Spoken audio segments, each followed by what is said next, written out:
Lennox Lewis was knighted the first British heavyweight champion in 100 years. We have a great new heavyweight. His fourth defense was to be another crowning moment, defending the title on English soil for the first time. But Lewis's bright potential was unexpectedly snuffed out that night by an American commoner. A new heavyweight champion of the world. From that loss, Lewis vowed not to return home to fight until he regained the heavyweight throne. His comeback ran coast to coast in America.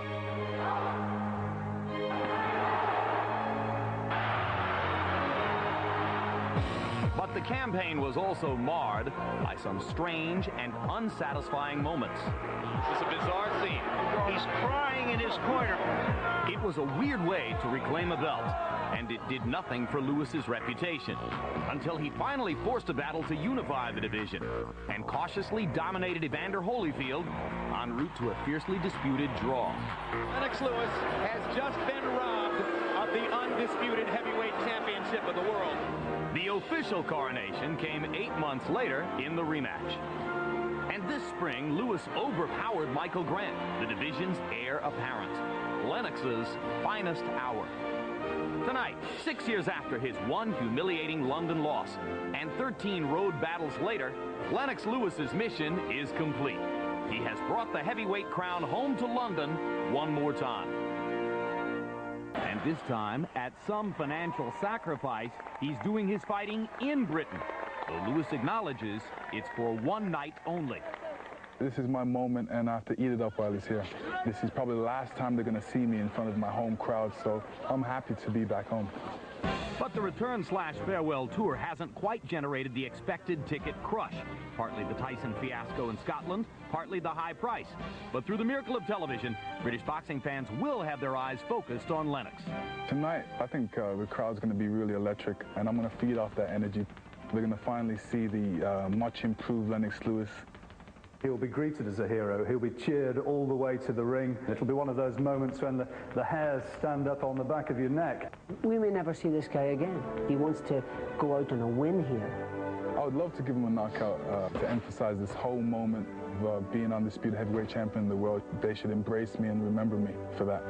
So now the British titleist will try to wipe out once and for all the painful memories of Oliver McCall 6 years ago and give to his British fans a keepsake, something with which to remember their first heavyweight champion in more than 100 years. Let's look at the tail of the tape now for the heavyweight champion of the world against Francois Botha, the White Buffalo. You can see that Lewis, at 34, gives up 3 years in age, has a 3-inch height advantage, 9-inch reach advantage, and Botha said, I can't stay out at the end of his jab. I've got no chance if I do. Botha weighed in at 236. Lewis looked surprisingly trim and tight at 250.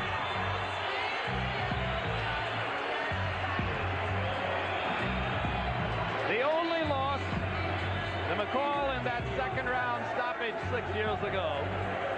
28 knockouts, some tactical decision wins. The draw against Holyfield, regarded by most as a Lewis victory. And Lennox Lewis has earned his right to be seen as the #1 heavyweight in the world. Let's see if he keeps that distinction tonight. Not done that. Just to show you what a hell for leather guy Franz is, there was a night in 1992, November 19, when he fought 3 opponents in the same night and knocked them all out in 1 round. Those are among the 40 victories and the 25 KOs. The losses were to Moorer and Tyson. The draw was with Briggs. He got a no contest in a fight against Axel Schultz that he had won when he later tested positive for steroids. This is we recognize undisputed heavyweight champion of the world, the power and the power of London, Lennox Lewis.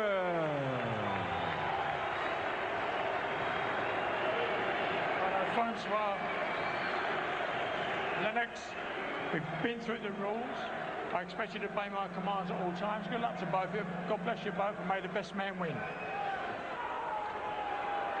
The referee, in case you recognize him, is Larry O'Connell, the Englishman who scored the first Lewis-Holyfield fight as a draw, very controversially.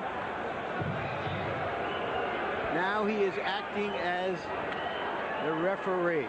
If you wondered about the chorus of boos, it was for his scorecard, and Lewis Holyfield won. But Lennox says he's a good referee. I like him as a referee, even if I don't like him as a judge. He's refereed 4 previous Lewis fights without any Lewis complaints. And in fact, some in Botha's camp worry that because O'Connell got so much bad publicity here last year for his scorecard and Lewis Holyfield won, that he'll bend over backward to service Lewis in this fight. Lennox lands a right hand to start it off. Botha's job is to make Lewis become aggressive. Get that big man to lose some of that energy and that power. Make him throw a lot of punches in the first 3 rounds. Lewis, of course, keep him on the end of the left jab and overhand rights all night. If he wants to survive, let him survive with those short shots. Don't waste any punches. Botha has a sneaky right hand. He fires it often as the lead. He'll switch his feet sometimes. And he has an unusual sense of range. He's often just beyond your punching range, and he'll sneak in and throw a punch and grab you and hold or get back up. Lennox said to us yesterday that he would not be at all surprised to find himself in the 9th or 10th round of a sloppy fight tonight because he knows what Botha's style is. Botha's doing a good job. You want to start landing your left jab and left hook to Lennox Lewis' chest. Make the big man get down with you. Don't let him stand so tall. Botha holding his left hand low, and Lewis has just missed twice with his overhand right cross, which is, of course, bread and butter punch number 1. The real bread and butter recently has been the uppercut. The uppercut which deposited Grant on the canvas for the 4th and final time. The uppercut which bailed him out against Holyfield in Las Vegas in the 2nd of those 2 fights. Botha's doing a good job, but his chin is kind of high. He should drop it a little bit. And Lewis stops him in his tracks and wobbles him momentarily with a right hand shot. You want to keep your chin down if you're Botha. You're standing up a little too straight too early in the fight. Now Botha begins to hold his left hand higher, and Lewis overshoots with the right, as he often does.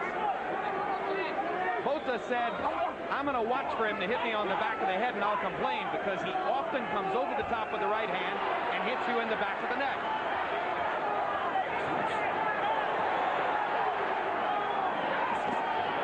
Another right hand lands inside for Lewis.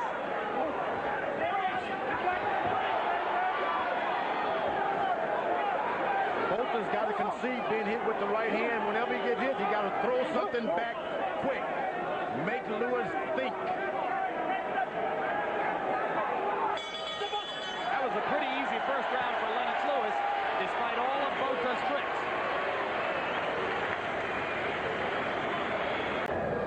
Then we stop stepping it up. The right that staggered Botha. Botha's a very tough character. Most anybody else would have been on the seat of their pants. Botha already has a welt under his left eye. And a welt on the bridge of his nose as well. Both the products of the Lewis right hand. Lennox landed 10 of 16 jabs in the first round. That's what sets up the big rights. Guys like Lennox Lewis, you got to get them into a fight.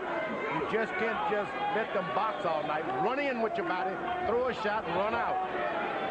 As long as Botha does this, George, Lewis can fight at his own pace and choose what to do. Yeah, but you can get Lewis anxious. He just had a great knockout.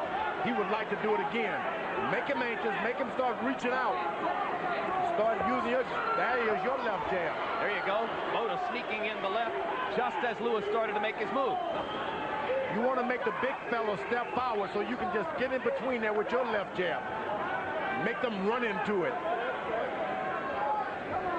The way to do that is to make them reach out.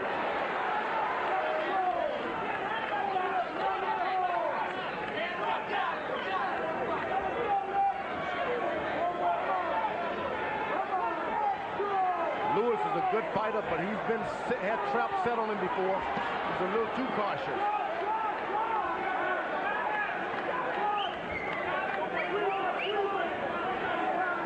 Lewis promised some left hooks in this fight because he knows Botha likes to lead with the right, and he figured he'd get a chance to counter with the left hook.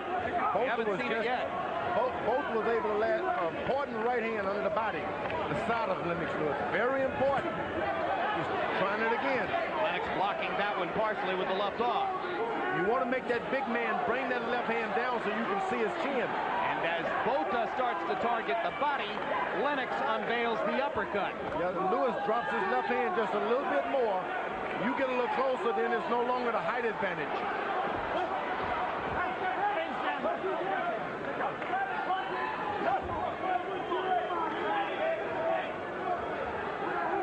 Generally, Lewis likes to keep his left hand out in the guy's face. When you hit him in the body, he takes it back to his side.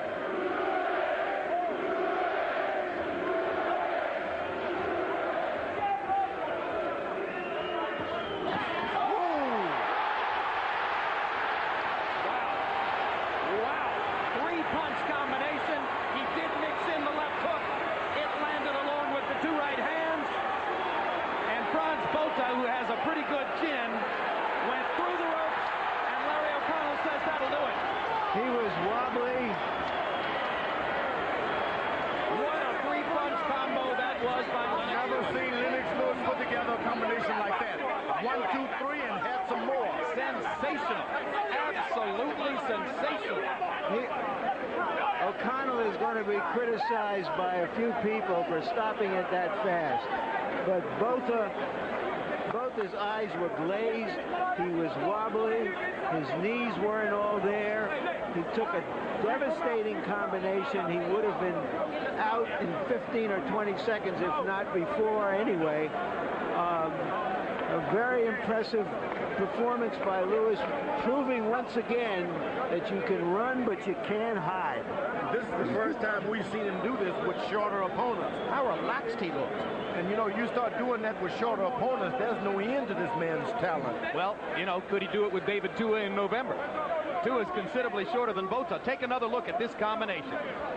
Right cross, left hook, right cross. Boom, boom, boom. Ooh. Lifted him off the canvas. You can actually call it a four-punch combination, figuring in the jab. I've never seen Lewis do this. This is new. Botha has never, ever been dominated in a prize fight the way he was tonight. Not even close. He's been in every fight, particularly in the early rounds. I mean, he handled Tyson with so much ease for 4 rounds that it made it look too easy to him. Here, he was never in it, and Lewis just exterminated him with that combination. So he gets a 2-round knockout over Grant, and now he gets a 2-round knockout over Botha. Well, Emmanuel Stewart asked for consistency. You can't get more consistent than that in back-to-back fights. He did what a real champion is supposed to do against a guy who it is not easy to do it against. In a measured performance by Lennox Lewis, in 2 rounds, he only threw 47 punches. He landed 24 of them. The bulk were jabs, but the right hands and that little left hook did the damage at the end. Botha landing 9 of 37. It was a story of Lennox Lewis's devastating punching power, and he once again underlines his status as the world's best heavyweight. Here's Larry Merchant with Lennox. Congratulations, Lennox. You kept insisting before the fight you'd be happy with any kind of a victory. Were you secretly hoping that something as explosive as this would happen? Absolutely. I realized that I've spent a long time in training camp. I just wanted to go out there and just prove to the world that I'm the best fighter on the planet. No guy tests. Could you have landed that kind of 3 or perhaps 4-punch combination 5, 6, 7 years ago? Let's take a look at it and give us your comment. Basically, I was moving in behind the jab. I noticed that he bent to the left, and I just, you know, took advantage of it. Yeah, ended off with a right hand. Are you awed by yourself? Hey, it looked good. It looked good on TV, so I'm happy with it. What are your feelings about, A, having come back to London where you suffered a second-round knockout, and B, kind of rewarding your fans here the way you did? You know, it felt good. It's like I went away and I said, next time I come back to London, I'm going to come back undisputed heavyweight champion. And it's funny that I lost in the second round and I came back and won in the second round. So I love the irony of it. You have a scheduled defense against a mandatory challenger, David Tua. Will you fulfill that fight? Yeah, definitely. I mean, if there's anybody that deserves a shot, it's David Tua. And I'm happy that he's never seen a boxer like me, so he's in for a big surprise. Let's talk about Mike Tyson, because his name always comes up. You yourself have given us mixed messages. On the one hand, you say you do want to fight him. And on the other hand, you say you don't want to go through another emotional breakdown with a fighter in the ring as you did with Oliver McCall. Clarify that for us. I only have one thing to say. Tell Mike Tyson either put up or shut up. Simple as that. Sign the contract tomorrow and let's fight and get it over with. He's talking about he wants to eat this and that. He knows what he can eat. All right. Your trainer, Emmanuel Stewart, is skeptical that that fight would ever happen. Can your career be as fulfilling as you hoped it would be without that fight, or do you think you need that fight? I don't think I need Mike Tyson. You know, to me, Mike Tyson's a has-been. Basically, he needs to prove himself. Really, what he's going after right now is he's going off of his name. So you think he's been on this carnival tour against hand-picked opponents, and that before he fights you, he should have to show the public that he can beat a strong opponent? Not only beat a strong opponent, but behave himself in the ring. Every fight I see him going through, he's always doing something against the rules. He has to remember, this is the art of boxing, the art of the sweet science. It's not no street fighting in there. We go in there to box. I don't think a lot of people look at it that way, Lennox. In the past, he's given you $4 million to not have to fight you, and he has recently said he's not ready to fight you. What is the message that you get from those two things? Well, the simple message is that he doesn't want to fight. If he's going against guys like Lou Savarizi, you know, he'll never be ready for me. So, you know, what can I say? I'm out there showing that I'm the best fighter on the planet. Simple as that. Thank you very much, Lennox Lewis. So it'll be David Tua next in November, and then down the road, well, who knows? Maybe Mike Tyson, maybe Vladimir Klitschko, whom you saw earlier this evening. One thing is for certain, no question about who the champion is as we look down the road toward further heavyweight confrontations. Now let's go back to Larry Merchant with the second place finisher in this little match race, Francois Botha. All right, Fran, did you feel that the fight was stopped prematurely? Well, he called me with a good shot. I think that I could have continued, but it was a good shot that he called me with. All right, let's take a look at it, and you tell us what was going on there. You were trying to stay away from him, obviously.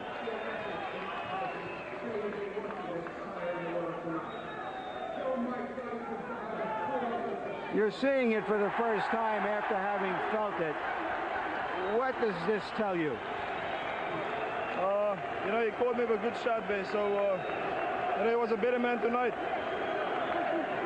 How good is he? Why were you unable to take the fight into the later rounds, which was clearly what you were trying to do? Definitely. You know, he just called me with a good shot, and you know, I never saw a shot coming, so he called me with a good shot, and I was stunned. Why was he more difficult for you than you may have anticipated? Well, he's a tall guy. He's got a long reach. My purpose was to get him into the later rounds, but you know, he called me with a good shot right there, and you know, he's in boxing, but the punch you don't see coming is the one that hit you. This is the first time you have ever been dominated in any way. In every other fight, even in your losing fights, the other guy knew he had a hard time. What is your thought about Lennox Lewis as a heavyweight champion, having experienced this? Well, you know, I take my, you know, I give Lennox all the credit. He landed a good shot. I believe he's a good heavyweight champion. You know, give him a credit for that. And I thank him for the opportunity that he gave me. But you know what? I'll be back. Thank you very much, Fran. Thank you. Jim.